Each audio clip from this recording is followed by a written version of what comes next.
There is also a letter which I think I quote to a nephew of his on a reading program and how to educate yourself. And he says, you must study all the religious texts, and if you find that you think there is no God, be willing to accept this and let it make you happy. And if you find that there is, I wish the same for you.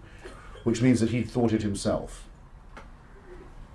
Must have, in order to be able to write that. He must have come at some point that allowed himself to think the heavens are empty. Well, this is empirical on my part, but it's very, very rare for people who've decided that it's untrue to go back. Extremely rare for atheists to reconvert, or to convert, or to become believers again. Once you've gone there, you can't. There's really no going back over that bridge. So that he was not a Christian is beyond doubt.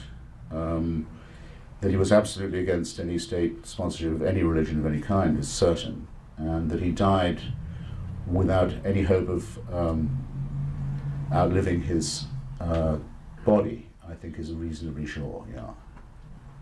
I have a question from the Edmund Burke Scholar in the back. Quick question then, why the Jefferson Bible? Well, I'm asked in that case, why the Jefferson Bible? Well, oddly enough, it's proposed to him by John Adams, who says, why don't you tackle this question of the New Testament?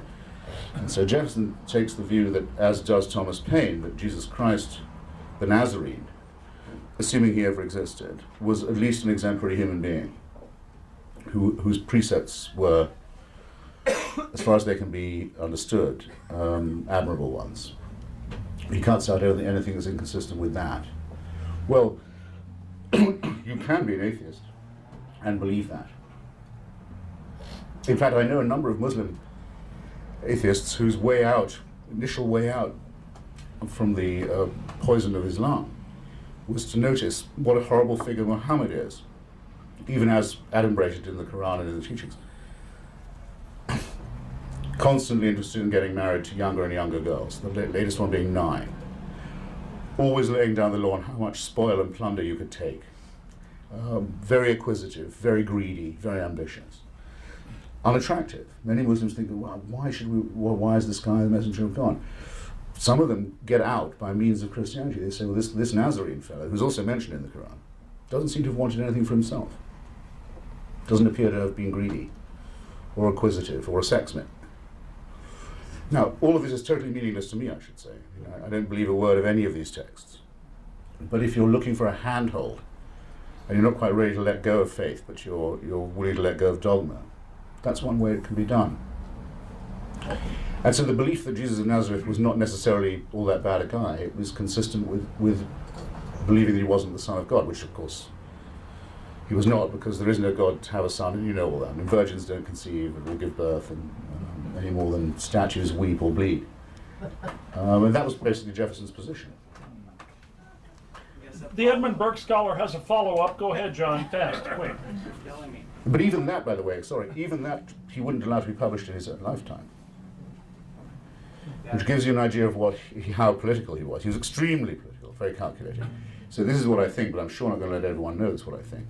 So if he wouldn't even go that far in public, imagine how far he went in private. John, what is your follow-up? Fast. Just a follow-up. I mean, the question is about how he added it. I mean, you described it as he removed the stuff that, was offensive to reason.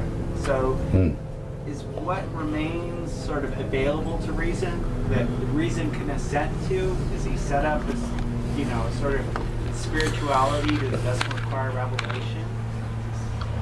Sort of a Kantian move that he set up? The questioner thinks that he has me in a pincer.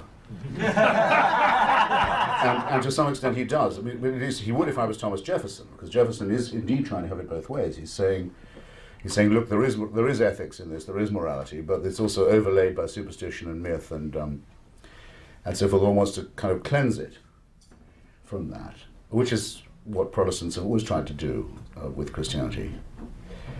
Jefferson, in fact, said that he believed Unitarianism would become the main faith or the main allegiance in the United States. He was wrong there.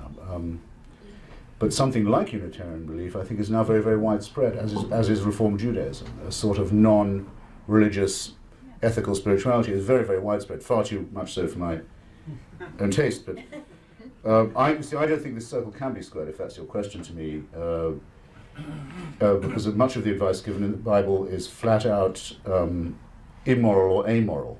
Just to take only the New Testament, you aren't allowed to you aren't allowed to take a judgment, make form of judgment on anybody, condemn them unless cast the first stone, in other words, unless you are yourself without sin. Well, that's ridiculous. On that basis, you couldn't indict Charles Manson. You'd have to be a sinless, virtuous person yourself. It's obviously not true. It's obviously an immoral thing to say. So is the idea of taking no thought for the morrow, no saving, no thrift, don't worry about your family, don't do any savings, don't think in any continent manner. There's no need for that. Now, that is obviously advice that, if taken, would be lethal, and as offered, is immoral. But it only makes sense if you think, as the speaker evidently did, that human life wasn't going to go on for very much longer. That he and or his father would return very soon, so there wasn't any point in looking after your children or planting next year's crops or thinking about the future or building or anything of this sort. This is what's now called, in our mad Christian culture, pre-millenarian dispensationalism.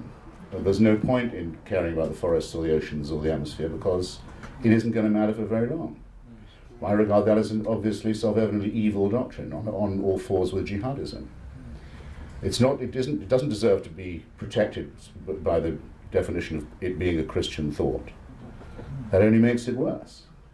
We're making a rod for our own backs. Anyway, Jefferson, as I said, born in the pre-Darwinian Dark Ages, wasn't quite able to reach out and grasp that nettle. There's another chap over here to your right with his hand up. I'm curious, what's your take on the state of the press in the United States? And also, do you have any thoughts, and I'm curious if you read any blogs and what your thoughts are on them. Some call them the hope for citizen journalism and all that. Curious what your take is on that. The gentleman asked what I think of my profession, journalism, at the present, and Thank you, my good man.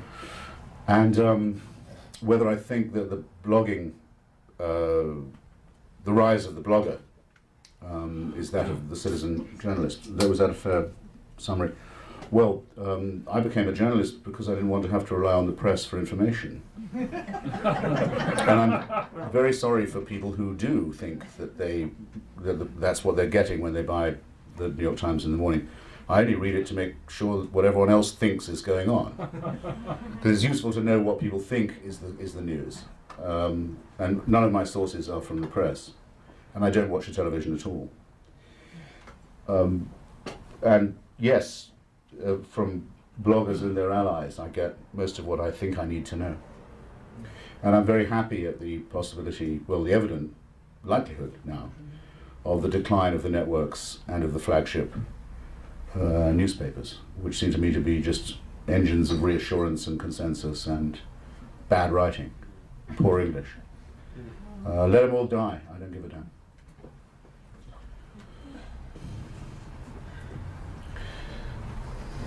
I don't understand the United Nations. I don't understand what goes on with them, how much power they have or don't have, how necessary they are or not. What role do they play? The lady is flummoxed by the role and nature of the United Nations. Wants to know how they do this, what role do they play, what goes on there. Look, you're not alone. I mean, who here has seen Hotel Rwanda, for example? Good. But if you haven't seen it, you ought to go. It's actually, it gives you about 10% of what happened in Rwanda, but it's a pretty solid 10%.